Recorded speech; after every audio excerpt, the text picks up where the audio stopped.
Правниот факултет од Битола по повод 25 ноември, меѓународниот ден за спречување на насилството врз жените и кампањата 16 дена активизам за спречување на насилство врз жените и девојчињата, која трае до 10 декември, се вклучи во активностите на државно и глобално ниво во насока на запознавање на јавноста и студентите со проблемот на родово заснованото насилство и механизмите за заштита и превенција. По тој повод денеска во факултетот се одржа трибина на која се зборуваше за овој проблем, со кој секојдневно се соочуваме. Денес трибината треба да ги запознае пред се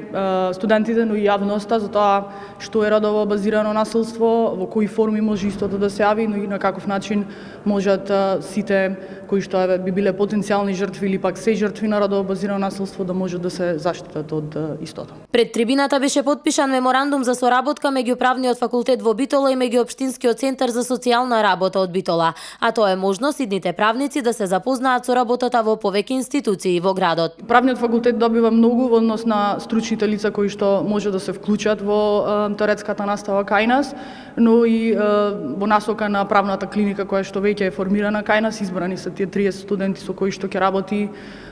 координаторката на правната клиника, така што ние би добили исто така можност нашите студенти практично да се запознаат со правничката работа во повеќе институции во градот и останатите места. Во стручната дискусија учествуваа професори од Правниот факултет од Универзитетот Климент Охридски од Битола, представници од Министерството за внатрешни работи, сектор за внатрешни работи Битола, меѓуопштинскиот центар за социјална работа од Битола, адвокати, представници од Канцеларијата на Народниот правобранител и Црвениот крст на Република Македонија, општинска организација Битола.